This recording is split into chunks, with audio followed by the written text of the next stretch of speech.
Hello my dear friends and welcome to my channel. My name is Barbara and today we're going to be going over everything you need to know about Gemini. So very excited to get into this video. This video is for you if you do have a Gemini stellium, maybe you have 1 or 2 Gemini planets and it's going to resonate.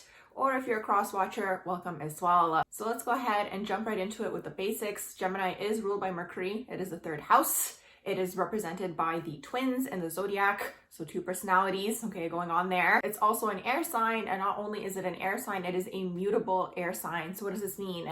This means they're very changeable. They're gonna have a lot of friends. They're gonna have a lot of people who like them. People might believe what they say. That's really that mutable energy. They're gonna mold to their environment. They might change who they are depending on who they're talking to. Again, we got that going on with the Gemini energy overall because again, it's the twins.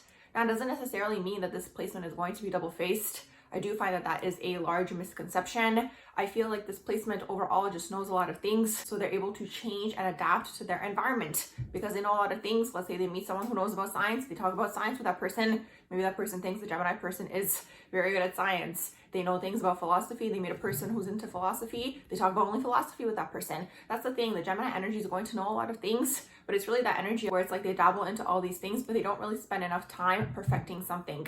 That's kind of the difference between Gemini and Virgo. Being ruled by Mercury, Gemini is going to be very much that scattered energy, the day-to-day, constantly learning, always learning about new things. They're always going to know a bunch of random facts about a bunch of random things. Like you could know this person for years and it's like you guys are sitting down and then someone's kind of like, what's that compound in chemistry? And boom, the Gemini person like pulls it out and they're like, how do you know that? And for whatever reason, they like stored it in their mind. That's kind of the Gemini energy. They're all about talking. They're all about the written or spoken word. They're here to communicate. They're here to communicate some sort of message, but on a smaller scale. A lot of the time I find the Gemini energy to be very much short attention span energy where it's like they're good at writing poetry. They're good at doing like slogans for companies. Things like this. Twitter is going to be very Gemini energy, right? Where it's like you have a certain amount of characters to get your idea through. They're going to be very good at one-liners. Even things like short stories or even like short films, they're going to be very good at this. They're going to be very good at getting all of their thoughts into a single sentence or into like a riddle. Sometimes this placement can speak in riddles as well.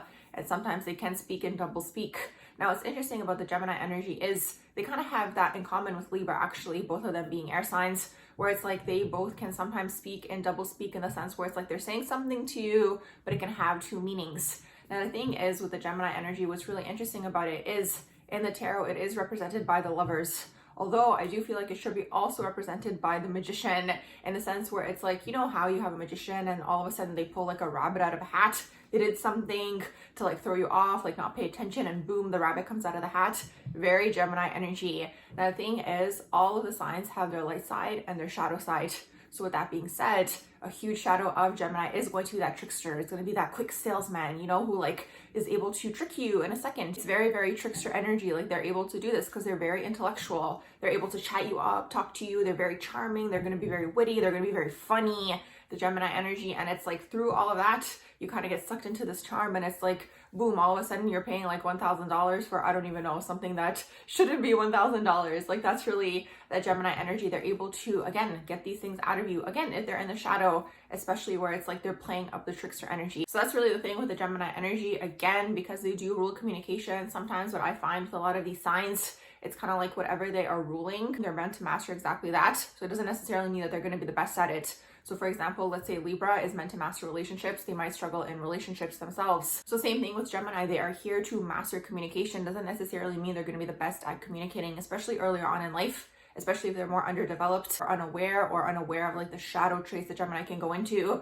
because that's another thing that Gemini actually shares in common with Libra. Both of them tend to be huge people pleasers. Because Gemini is that mutable energy, they want everyone to like them. They're used to people liking them, you know? So because of this, they might not necessarily be honest with the people around them. They might leave information out thinking that that is honesty, where it's like they're trying to make this person happy and they're trying to make that person happy. And then we have the whole overall stereotype around Gemini where it's like they're the cheaters. It's not necessarily that they're the cheaters. I just personally find that they struggle with communication, and I feel like everything comes down to communication at the end of the day. It's kind of like if you don't like this person, just tell them you don't like them and then you go off and meet this person.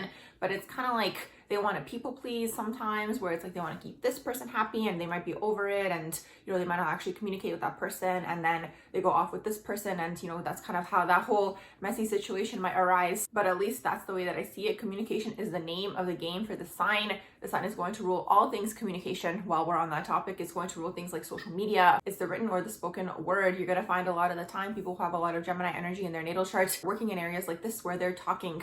They need to speak, they need to communicate. And a lot of the time that Gemini energy is going to be very surface level communication. It can go into the shadow of gossiping. So there's a whole energy of that going on with the shadow of Gemini, where it's like they might gossip, they might transport gossip between friend groups. It's like sometimes they're talking without realizing that they're talking. They might overshare things, so they might say things that they necessarily maybe didn't want to say, or it's like they might again transport gossip, and they might find themselves in situations where it's like, oh, there's this argument at work, but it's like they were the one who actually transported the gossip between two people without realizing. This energy isn't necessarily malicious. That's the way that I find it. It's very childlike. I find this energy as well because again, it's the third house, it's the earlier houses. So there's like a naivete to this energy. They're very pure. And again, it's like, I find sometimes people who just say everything that's on their mind, sometimes it is that childlike energy where they don't realize that the people around them could be using, first of all, this information to their advantage. They could also be using this information to screw over the Gemini person. Because it's like, let's say the Gemini person, like a kid, is very excited about an idea that they have or a project that they want to start, you know, because they do deal with communication. They might go around saying this to all of their friends, and you never know who's in your friend circles, right? Someone might take this information and kind of go off and do it on their own. Things like this. So that's kind of just like the idea that I'm giving you guys with the Gemini energy. I know that a lot of the time people who are, let's say, like Scorpionic might not necessarily get along with Geminis, because it's like Scorpio wants everything to be private. And let's say they say something to Gemini, Gemini might go off telling everyone their business, you know, and again, it's not with malicious intent, it's just how they are. So a lot of the time, let's say you are a Scorpionic person maybe tuning into this, you might want to watch out what you say around the Gemini person, because they might tell everyone your business. That's the whole thing here with the Gemini energy. Now, one more thing I also want to mention is Gemini within the body is going to rule the lungs. They're going to rule the shoulders. They're going to rule the arms and the hands as well. So what does this tell us? So because it does deal with the lungs, again, it's that breath, right? Gemini rules this as well, because again, they're talking. Sometimes they're out of breath, you know, there's just so much to say. I mean, that's a little bit of a joke in there, but that's really what's going on with the Gemini energy. And if I were to pick a chakra for the Gemini energy, I would definitely say the throat chakra, because again, they do deal with speaking. But I would also give them the crown chakra with the mind, the ideas, the thoughts, communicating these ideas that they have. So I would say these are the two chakras, maybe if you guys are Gemini dominant, that you guys would have to work on. So things like maybe overactive throat chakra, where it's like you're speaking too much or you're oversharing and these types of things, you might want to balance that area. And then with the mind, Gemini doesn't necessarily go into overthinking like Virgo does. That's kind of the difference between the two Mercury ruled signs, because it's like Virgo is going to find something that they really like to do and they focus on that thing and they really keep doing it until they perfect it. Whereas Gemini doesn't necessarily have that type of focus. I'm honestly going to be surprised if you guys are even able to get through this whole video. So because Gemini, again, they want things fast. They're going to be good at like short form videos, where it's like they get a long message across in a short format, in a short video. They grasp your attention really quickly. Gemini is going to be very good at this. And like I said, they're going to be very funny. A lot of the time you might notice comedians have a lot of Gemini energy in their natal chart. It really depends on the rest of your natal chart to see what's going on. But overall, I find Gemini to be one of the signs where they do want to work with the public in one shape or form. They do still want to be seen, I find, with the Gemini energy, but a lot of the time they want to be known for their mind. So there's going to be things, again, things that they've written, their ideas, things, again, that are short format, things like comedy or short films or marketing or PR, these types of things. You're going to find Gemini energy in there where they're talking. For them, their whole life is going to be all about connections. That's really what's going on with the Gemini energy. It's going to be all about connections and networking.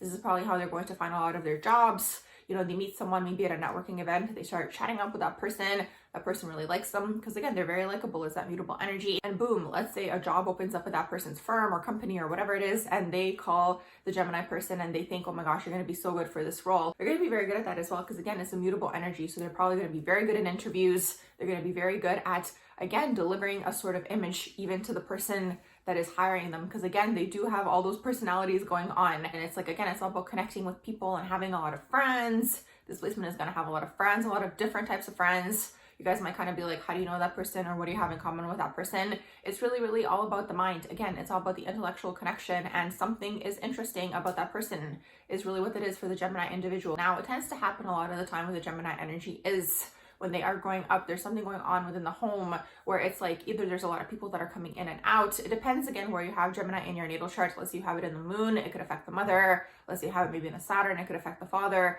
But it really depends where you have it, because it's like what tends to happen is there's something going on with this energy where it's like the child basically has to discover things for themselves. They have to basically raise themselves in one way, shape, or form. That's why a lot of the time you might find Gemini energy to be in a way immature. I find that we use that word negatively, but it's not necessarily negatively. It's just like there's something going on with the parents where it's like maybe they weren't ready to have the kid, or it's like they're very distracted with other things. And again, this is why the Gemini kid becomes very curious from a young age, because it's like they want to know more. That's where that inquisitive energy comes from. And again, there could have been a lot of people coming in and out of the house, maybe even if you have Gemini in your 4th house or something of this sort. That's kind of what's going on with the Gemini energy. And something else that I've noticed with Gemini individuals is like, for whatever reason, when they're growing up, they're not being seen in one way, shape, or form. It's not really that they're not being seen. It's just kind of like they're not being seen for who they truly are inside, which is kind of like why they start to adapt to all these different personalities. Because again, it comes down to that people-pleasing quality. It's like, oh, I'm going to get attention if I act like this with this person. I'm going to get love and attention if I act like this with this person. That's kind of what's going on. So that's why it's really hard to get to know a Gemini individual, because there is so much going on. And at the same time, it's kind of like, do they even know who they are? You know what I mean? Because there's so many things that are going on.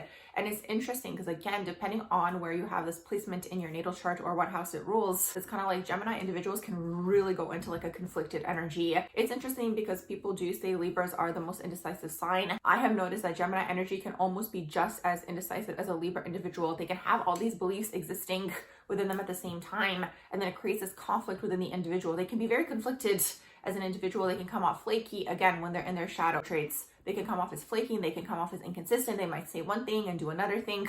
Again, because it's like this individual can see things from all perspectives, but again, they're not at the Libra level, because again, Libra is the 7th house. It's a little bit more developed, especially in terms of air signs, even though Libra does deal with this as well, but in a more developed version, I guess you can look at it. With Gemini, it's like, because they do have that naivete to them, the childlike energy to them, it really creates this like conflict energy. They might be impulsive in situations where it's like, I don't feel like doing that because it's not interesting, that feels boring.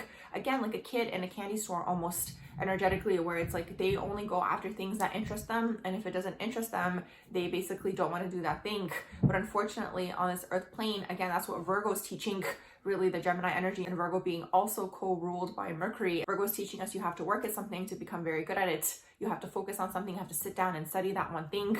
The Gemini individual might switch majors, they might switch jobs constantly. This individual needs to be doing several things at once. And the thing is, what I always suggest to this energy is to master one thing, become good at that thing, and then start focusing on another thing, instead of starting this project, dropping this project because it's not interesting anymore, and then starting this thing and, you know, dropping that because it's not interesting anymore, because then you end up with no projects completed, you know. And this energy can be very good at multitasking. So it's like they're doing this thing and they're focusing on that thing, and then they move on to this thing, and they're able to do it at the same time. Like, that's kind of how their mind works. There's so much going on up there in their mind, but it's like a lot of the time, again, if this doesn't pique their interest, they drop it. So this is why a lot of the time you'll find people like this, like I said, switching jobs a lot of the time, or switching majors in university, or like doing different like degrees, but nothing's actually finished. You know what I mean? So it's like you kind of have to push through with the Gemini energy, again, especially on the earth plane, because the earth plane is like this. It's all about that Virgo energy where it's like repeating until you master something. But unfortunately for Gemini energy, this is going to be very boring.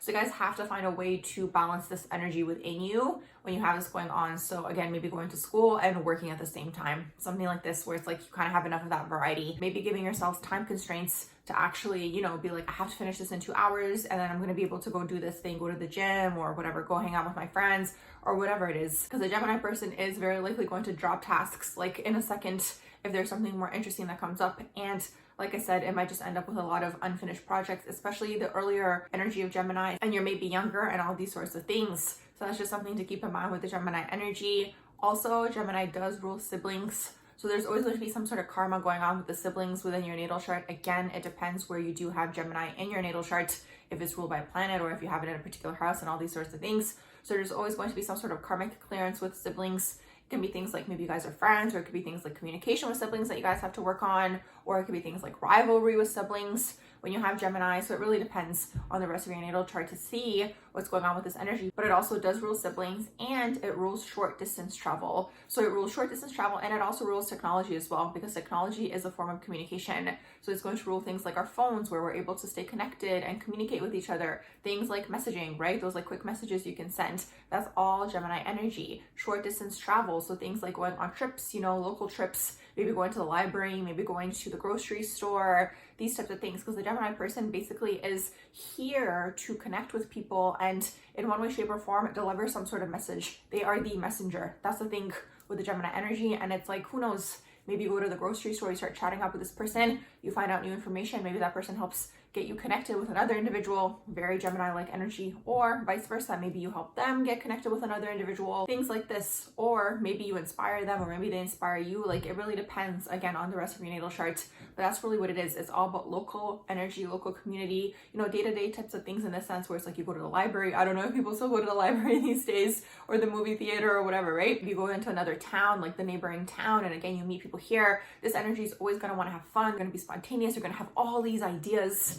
But the thing is, a lot of the time, again, because they do talk, they might say their ideas and they might not follow through with their ideas and these types of things. And then again, they might come off flaky to other people, or just like inconsistent. It's really interesting because if you think about it, the air signs, at least I find them to be ruled by feminine energy. Again, we all have masculine and feminine energy within us. So with the Gemini energy, it's kind of like they're in the shadow of the feminine, where it's like the feminine sometimes might struggle to actually complete a task. The feminine and the shadow is that flaky energy, because if you think about it, divine masculine energy is, saying something and following through with it and actually completing that thing. But the feminine energy and the shadow, and again, doesn't matter whether you're male or female, we all have these energies within us. Feminine energy in the shadow is being flaky, is being like, okay, I'm going to do this and not do it. It's in the shadow. It's in its negative form. So this could be a huge thing that you guys might have to work on. Honestly, integrating our shadows is probably the best thing we can all do when it comes to our awareness, because then you can live the divine version of that sign, which with Gemini is the magician in the positive sense. You're able to create things, you're able to manifest things for yourselves. You guys are going to have a lot of connections. You're going to be very well liked. You're going to be very good at speaking the written or the spoken word, communicating your ideas. You guys are going to be very intelligent. You're going to have a lot of ideas. But again, it's all about executing these ideas through until the end, instead of kind of just like speaking them into the universe. You guys are going to be very good at things like social media, short distance travel, going on trips, business trips. Like, you guys are going to need that variety. And if you guys ever feel stagnant, what you guys want to do is switch up the vibes by doing a short distance trip. So again, it could literally be like every day you come home after work, maybe today you stop at the grocery store or whatever, right? Like short distance. This is the whole idea here, because it's going to switch up the vibes. It's going to get you guys back into that creative energy, because the thing is, the Gemini energy is very, very creative, very creative. That's why they're funny. Again, it's all about the intellect. It's all about the mind. It's all about communicating these ideas. So when you guys are in your divine version, you're going to be able to communicate things. You're going to be a master of communication, maybe even like a motivational speaker. It really depends on the rest of your natal chart. You guys might be interested in poetry, anything to do with the written or spoken word in its divine form, and actually completing the task. That's the whole name of the game here. So I think that's all I wanted to say about the Gemini energy, at least for now. So I hope you guys did enjoy this video. If you did, please do like, share, and subscribe. And I hope you all have a beautiful rest of the day.